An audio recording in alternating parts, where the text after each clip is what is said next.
হরে কৃষ্ণ। আমি সুশোভিতা গোপিকা দেবী দাসী আবারও আপনাদের সাথে চলে এসেছি একটা ছোট্ট সুন্দর গল্প নিয়ে। চলুন গল্পটা শুরু করি। এক দেশের এক রাজার এক দুর্দান্ত দেখতে প্রহরী ছিল, ওই যাকে আমরা হ্যান্ডসাম বলি না, ঠিক তাই। তো হ্যান্ডসাম হওয়ার জন্য তার প্রচুর প্রেমিকা ছিল, একটা সাধারণ কথা, এটা থাকবেই। সেরকমই এক সুন্দরী মেয়ে সেই প্রহরীর প্রেমে পড়ে এবং তাকে প্রেম নিবেদনও করে, কিন্তু প্রহরী তার প্রেম নিবেদনকে নাকচ করে দেয়। কেন? কারণ সে প্রহরী বিবাহিত ছিল। তো প্রেমে ব্যর্থ হয়ে সেই মেয়েটি আত্মহত্যা করে।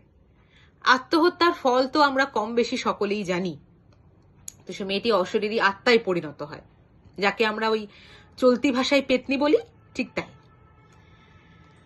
পেতনি হওয়ার পর থেকে সে প্রহরীর ওপরে খুব কড়া নজর রাখতে থাকে, যে কোনোভাবে যদি ওকে হাতানো যায়। সেই সুযোগ সন্ধান করতে করতে একদিন এক সুযোগও ওই পেতনির হাতে চলে আসে। কিভাবে না, প্রহরীর স্ত্রী তার সন্তানকে নিয়ে, তার পুত্র সন্তানকে নিয়ে সে 1 মাসের জন্য বাপের বাড়ি যাবে বলে ঠিক করে এবং যায়। প্রহরী তখন একা।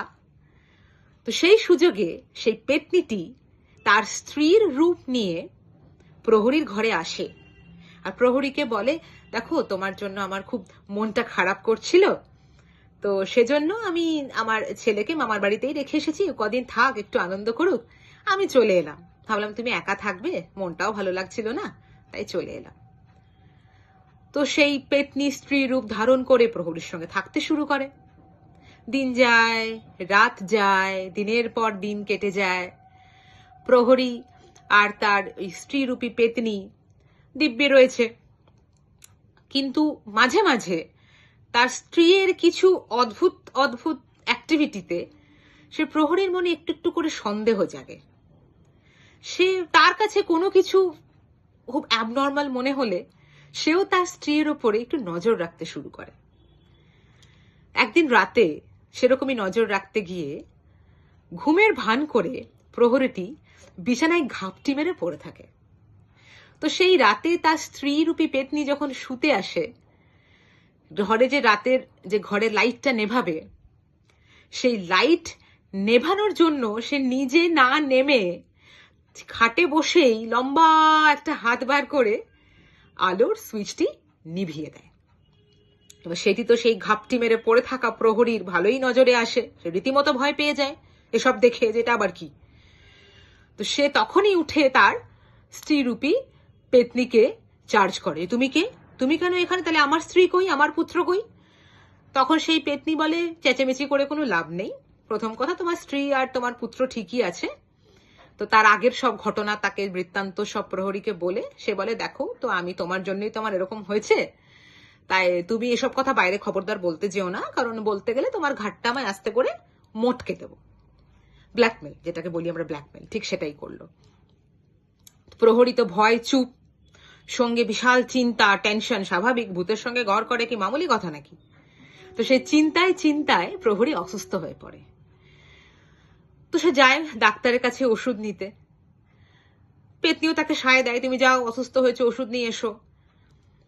তো ডাক্তারের কাছ থেকে ওষুধ নিয়ে আসার পরে, ঘরে আসার পরে, কোনো একটা অজানা কারণে ওই পেতনিটি আর কিছুতেই তার ঘরে ঢুকতে পারে না, শত চেষ্টা করে নিলেও পারে না। তো তখন পেতনি ভাবে, তাকে জিজ্ঞাসা করে, তুমি কি এমন করেছো যে আমি তোমার ঘরে ঢুকতে পারছি না? তুমি ওষুধ আনার পর থেকে আমি তোমার ঘরে ঢুকতে পারছি না, তুমি ওই ওষুধ ফেলে দাও। তখন প্রহরী ভাবে, যাব বাবা, আমি তো ডাক্তারের কাছ থেকে একটা সাধারণ পুড়িয়া নিয়ে এলাম, এতে আবার পেতনির না ঢুকতে পারার কি আছে ঘরে? সে তখন তার জামার পকেট থেকে ওই পুড়িয়াটি বের করে দেখে, ডাক্তারবাবু পুড়িয়াটি যে খামের মধ্যে পুড়ে দিয়েছেন, সেই খামটির গায়ে গীতার শ্লোক লেখা রয়েছে। তো সেটি দেখে সে বুঝতে পারে যে এই খামের গায়ের যে গীতার শ্লোক, সেটাই হচ্ছে এই পেতনি থেকে তাকে বাঁচাচ্ছে, বা পেতনিকে তাকে ঘরে ঢুকতে দিচ্ছে না। তার পরের দিন সে বাজারে গিয়ে তন্ন তন্ন করে খুঁজে গীতা কিনে নিয়ে আসে আর তার শ্লোক মুখস্থ করতে শুরু করে, কারণ সে বুঝতে পারে যদি একটা কাগজে গীতার শ্লোক লেখাতে আমি এত বড় বিপদমুক্ত হতে পারি, তাহলে যদি আমার গীতার শ্লোক মুখস্থ থাকে বা আমি যদি সেটা প্রায়শই আওড়াতে থাকি, তাহলে তো খুব সহজেই আমি সব বিপদকে দূরে ঠেলে দিতে পারবো। এবং হ্যাঁ, সত্যি সেটাই যে গীতা মানে আমরা জানি যেখানে ভগবানের বাণী সংকলিত হয়েছে, তাই তো? তাই জন্য আমরা যদি গীতা পড়ি বা গীতার শ্লোক মুখস্থ করি, এমনকি যদি আমাদের গীতা ঘরে থাকেও, তাতেও কিন্তু গীতা যদি থাকে ঘরে, সব আপদ পালায় দূরে। তাই একদম দেরি না করে যাদের কাছে গীতা নেই, শ্রীমদ্ ভগবত গীতা নেই, তাদেরকে আমি অনুরোধ করব যত তাড়াতাড়ি সম্ভব শ্রীলা প্রভুপাদের শ্রীমদ্ ভগবত গীতা যথাযথ সংগ্রহ করুন এবং একটু একটু করে পড়তে শুরু করুন। হরি বল, হরে কৃষ্ণা, জয় শ্রীলা প্রভুপাদ। যদি আমার গল্পটি আপনাদের ভালো লেগে থাকে অবশ্যই লাইক দেবেন, শেয়ার করতে ভুলবেন না, আর দয়া করে সাবস্ক্রাইব বাটনটি প্রেস করবেন। হরে কৃষ্ণা।